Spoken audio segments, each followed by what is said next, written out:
নাহমাদুহু ওয়া নুসাল্লি আলা রাসূলিল কারীম আম্মা বা'দ।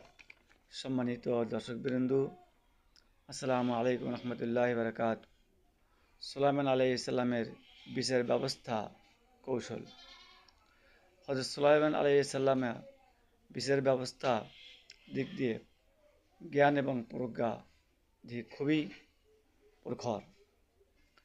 একদা দুজন নারী একটি শিশু দাবি করল, কিন্তু কে কার সন্তান, সন্তানটি কোন মহিলার হবে তা জানা মুশকিল।